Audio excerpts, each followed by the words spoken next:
Trump had an event yesterday. It was like a concert, and some rappers were there, and they performed. And a lot of Democrats don't like it. And Nelly are going to be at this thing. And I think it really does beg the question whether the culture is starting to thaw to Donald Trump. I mean, are they? About time. I don't think so. We definitely saw a lot of people, Sexy Red, others say, he sent me a check, so I'm good with him, the stimulus check. And I understand that there is that crew of people who are like, the stimmy check came, I like him now.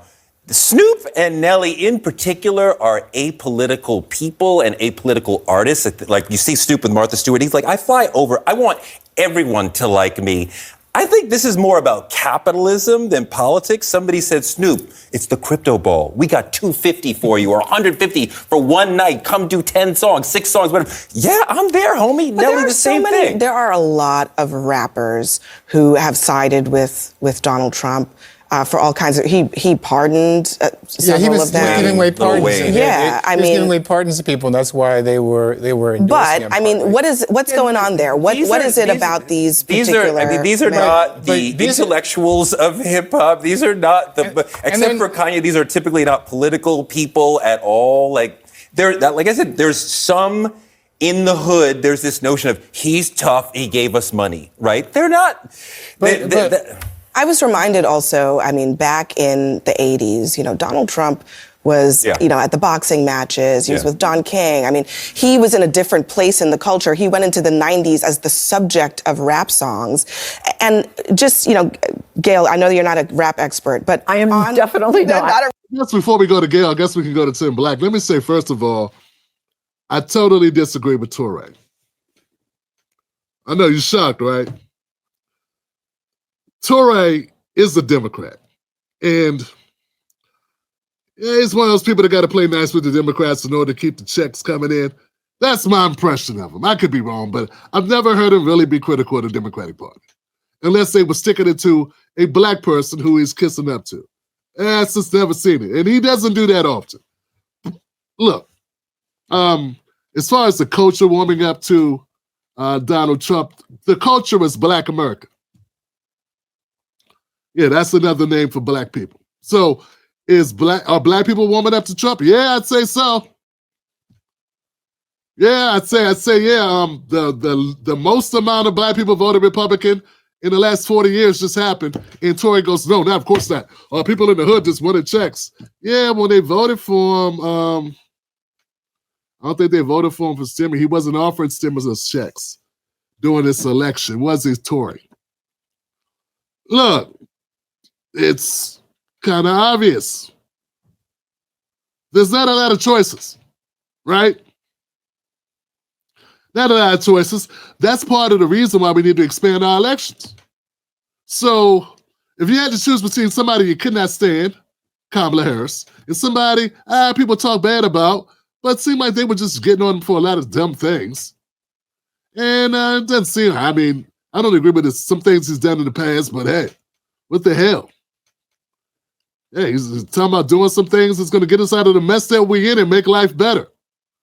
Kamala wasn't really talking about that. So people are like, he warmed up to Trump. I don't think it's rocket science, nor do I think it's all that debatable. And as far as going around to the hood and talking to people about Trump, his name rings out not just for stimulus checks. They like someone who's willing to fight against the Democrats, who's willing to take on what they consider as the establishment. It's not, and look, I'm not saying Trump's not an establishment creature himself. He's just a different kind. And he's smarter. And he's got a movement behind him. And Democrats are salty. Yeah, I guess one of the reasons why the culture can't hide or can't roll with the Democrats is because, most of us are pre-diabetic, and we don't need all that salt in our life. And the Democrats are way too salty. So yeah, that's what I'm thinking.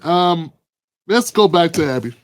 Rap expert, but something happened in this election maybe where because of his victory, all the business people were like, you know what?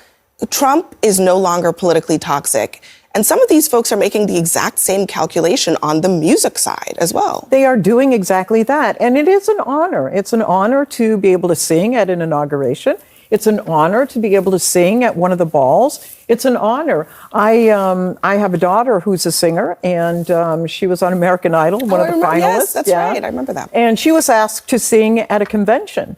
And she lost so many friends and so many fans because she agreed to sing. Wow. And I just think it's time for entertainers to get out of politics and entertain. Well, they're getting into politics in some cases. Wow. Okay, Wow. Keith, Shut up and dribble. Wow. I didn't think we were going to go there. Well, Keith, I mean, what would you say? I mean, if Snoop were sitting right here at this table, what would you tell him? Well, I had a disagreement with Snoop, I think, a year or two ago. Something he endorsed Rick Caruso. Did you tell him? He was supporting Rick Caruso, for mayor of Los Angeles, who I disagree with, and I stated that publicly as well. But what'd you disagree with him about, Keith? Probably was deportation. Well, let's keep going. You know, I think that a lot of these rappers are not the intellectuals in the community, as Teray was pointing out, but it's also a dishonor to the black community. Yeah. I mean, if you look at Donald Trump, the man who would refuse to rent to black people. Whoa, guys, that's it. That's why we can't stand the Democrats. That's one of the reasons. The rappers are not the intellectuals in the community. Keith is.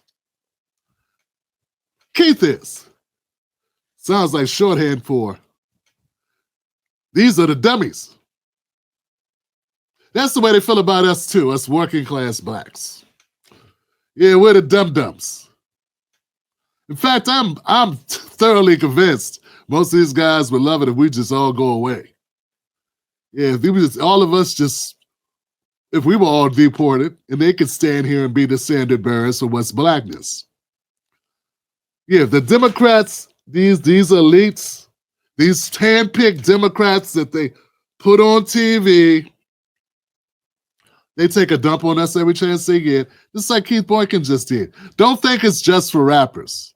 Anybody that disagrees with Keith Boykin's worldview, who puts these books out for elites and liberals and black people who follow the Democratic Party, and yeah, that's what he writes to. If you don't agree with that, his ideology, if you don't agree with him politically, you're dumb. You're not. You have no intellectual value. That's the thing with Keith Boykin. That's what I can't stand. I cannot stand that about the Democrats, man. People are tired of that. People have never liked it. Remember, 40% of America doesn't vote. Keith Boykin is a lame. And he doesn't, he's in his own little bubble. But when he talks down to black people because black people disagree with him, because they don't get checks from the Democratic Party, and they don't write books to a confined circle of Democrats, hiding behind your black studies just to push and shield for the Democratic Party. We're not buying into that. We don't support it. We don't support you. We're not interested in being talked down to. That Obama shit. He's on that Obama.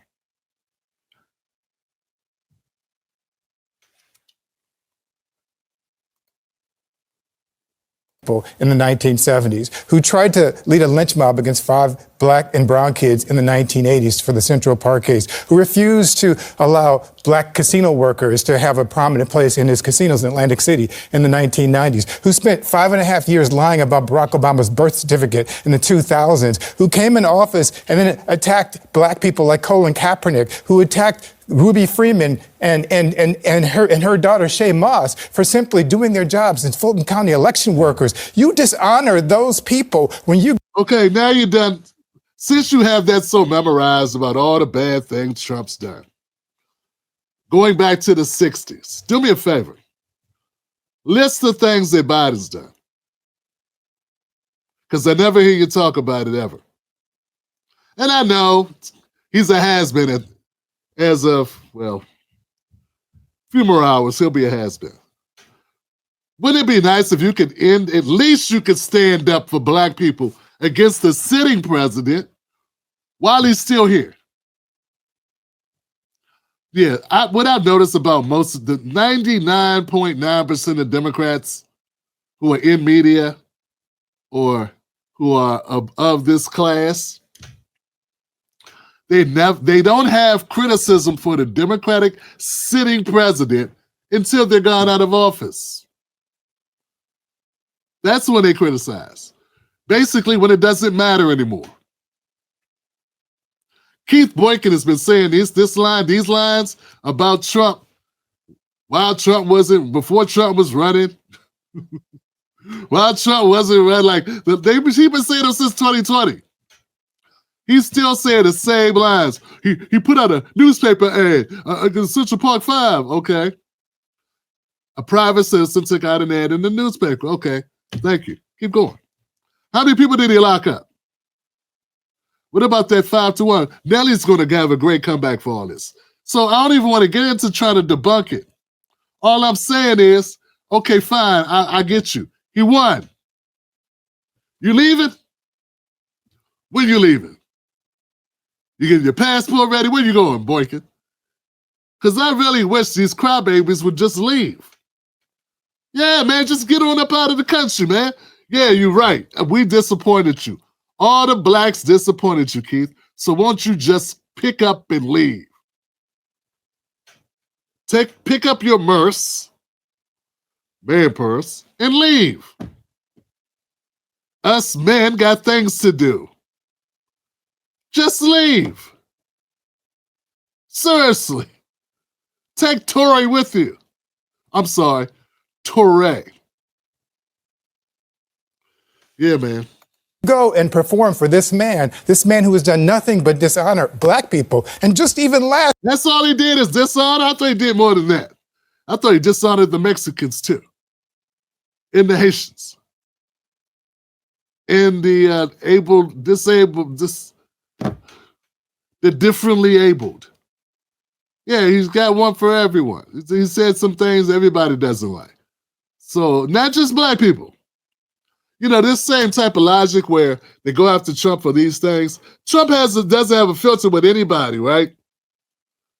So it's not just black people. Stop making it seem like it's just black people. Like Trump just sits around going after black people. It's not true. So like people that say X is just, against black people when X just doesn't censor anything. It doesn't censor language, cursing. It doesn't. Only thing it censors is like harassment or something. Like you got to harass and you can report.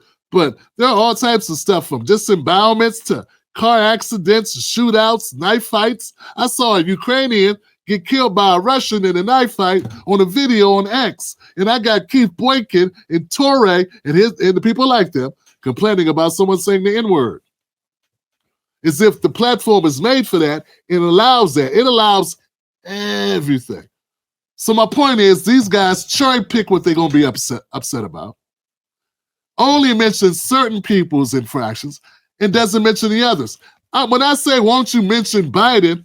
Biden was president and this guy didn't say this shit. He didn't bring up Biden's immense pain he brought to the black community as a lawmaker.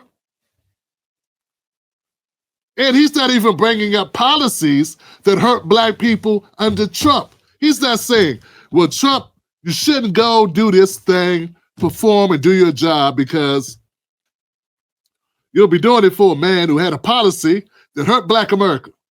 He can't say that. Biden did have policies that hurt black America, and Boykin won't call it out. So how can anybody, Boykin is saying that anyone who would support Donald Trump is a disrespect to his ancestors. I say Keith Boykin and Toure,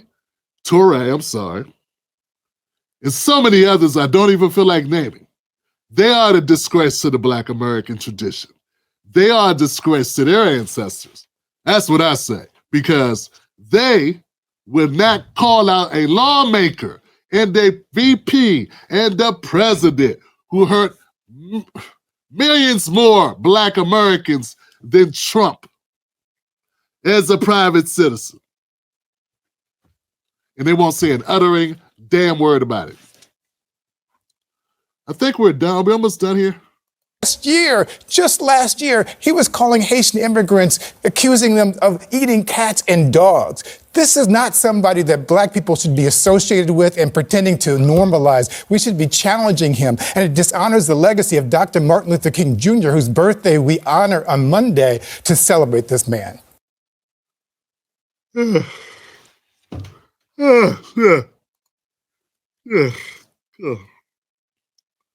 Yeah, Keith, man. How'd your book go? Did your book go well? Sell a lot of copies of your book crying about Black people with. How'd it go? Is it enough to buy a plane ticket? I'm really tired. Abby loves this guy. Abby keeps bringing him on. She loves him. Jesus Christ. I mean, he says the same thing every time he comes on. He's the perpetually aggrieved. He's always talking about Trump won. So anyway, some people, they can't deal with it. They can't deal with it. Logically speaking, all the smoke he has with Trump has some of, you should have spent some of that for Biden. Maybe then I'd listen to you. Because then you'd be more like me. You'd say, well, this guy can judge unbiasedly about things that hurt the Black community. Keith Boykin is an operative. That's it. That's all. An operative. Because if he was not an operative, he would have spent the last 4 years on Biden's ass. He wasn't. How can you say you are supporting Black people if the most powerful person, the president, was in office and you didn't say a critical word at all about him? Instead, you looked over there and said, Trump's over there. And he did something in 1992. And he said something, and he says, how does that help Black people? Black people, how does that help you? Why do you respect Keith Boykin? I want to know, what is it? Why do you give people like Keith Boykin a pass? Why does it get to be so mediocre and so lame? And taking this layup, shoot layups all day. Why can't he play in the paint against his own Democratic president, who he gave his vote to, who he supports, who was letting us down? Why he can't call that guy out?